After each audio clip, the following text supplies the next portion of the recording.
Bapak, Ibu, saudara-saudari, umat beriman yang terkasih dalam Kristus Sang Penebus. Selamat berhari Minggu untuk kita semua. Dari Rumah Studi Wisma Sang Penebus Yogyakarta, kami sajikan untuk Anda renungan hari Minggu biasa yang ke-32. Marilah membuka hati dan batin kita untuk mendengarkan sabda Tuhan. Dalam nama Bapa dan Putra dan Roh Kudus. Amin. Semoga Tuhan beserta kita sekarang dan selama-lamanya. Inilah Injil Tuhan kita Yesus Kristus menurut Santo Lukas. Dimuliakanlah Tuhan. Sekali peristiwa, datanglah beberapa orang Saduki yang tidak mengakui adanya kebangkitan. Mereka menceritakan seorang wanita yang dinikahi berturut-turut oleh 7 orang bersaudara yang semuanya mati tanpa meninggalkan anak. Dan mereka bertanya, "Siapakah yang menjadi suami wanita itu pada hari kebangkitan?" Maka jawab Yesus kepada mereka, "Orang-orang dunia ini kawin dan dikawinkan, tetapi orang yang dianggap layak mendapat bagian dalam dunia yang lain itu dan dalam kebangkitan dari antara orang mati tidak kawin dan tidak dikawinkan. Sebab mereka tidak dapat mati lagi. Mereka sama seperti malaikat-malaikat dan menjadi anak-anak Allah karena mereka telah dibangkitkan." Tentang bangkitnya orang-orang mati, Musa telah memberitahukannya dalam nas tentang semak berduri, di mana Tuhan disebut Allah Abraham, Allah Ishak, dan Allah Yakub. Ia bukanlah Allah orang mati, melainkan Allah orang hidup, sebab di hadapan Dia semua orang hidup. Demikianlah Injil Tuhan. Terpujilah Kristus. Ibu bapa, saudara-saudari, umat beriman yang terkasih dalam Kristus Sang Penebus. Injil pada hari ini mengisahkan tentang hidup setelah kematian atau kebangkitan.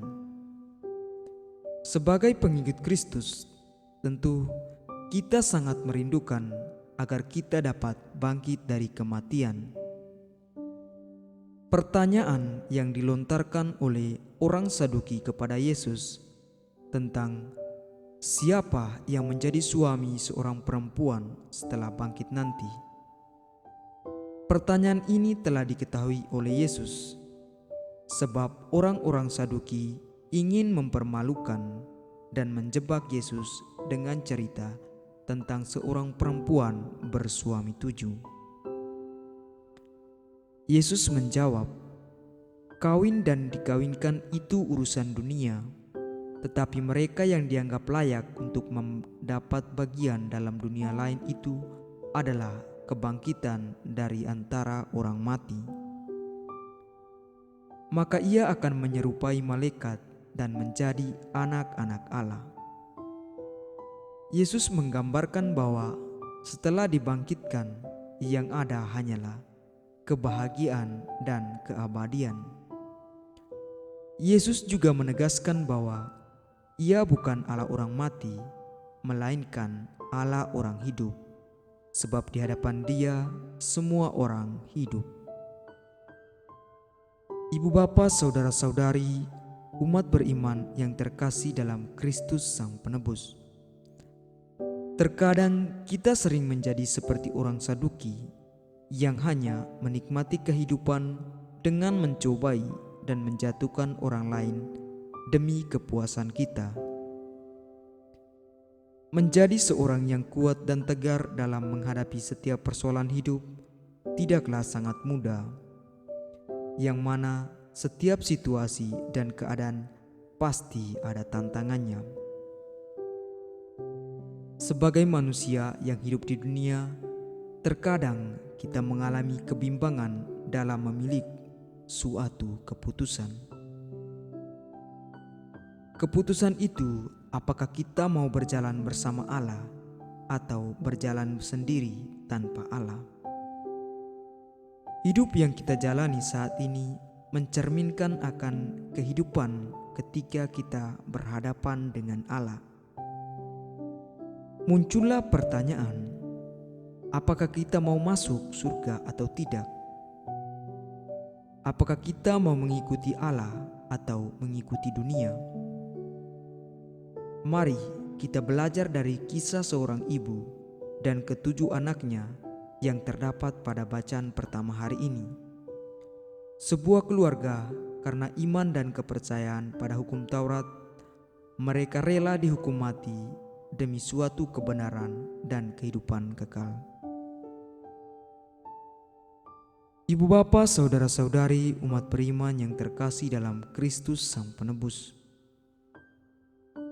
Berbicara dalam konteks dunia saat ini, di mana semua orang sibuk dengan kehidupan masing-masing demi untuk mencapai hidup yang lebih bahagia, hingga lupa dengan sesama yang masih berjuang namun terus gagal. Kita mengejar harta duniawi hingga lupa bahwa harta surgawilah yang paling utama. Demi mencapai keinginan dan tujuan, kita rela menipu, bahkan berjuang untuk menjatuhkan sesama kita. Yesus mengajarkan kepada kita untuk saling mengasihi dan saling berbagi kasih, agar kelak kita dapat bangkit bersama dengannya. Ibu bapa, saudara-saudari, umat beriman yang terkasih dalam Kristus Sang Penebus. Sebagai orang beriman, mari kita bersama-sama saling mendoakan agar kita tetap teguh pada iman dan pengharapan akan Allah. Kasih Allah tanpa henti-hentinya kepada kita.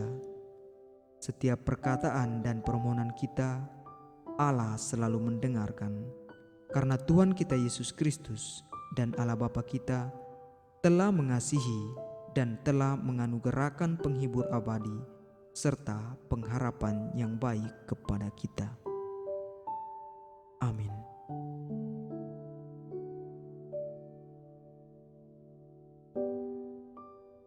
Marilah kita berdoa.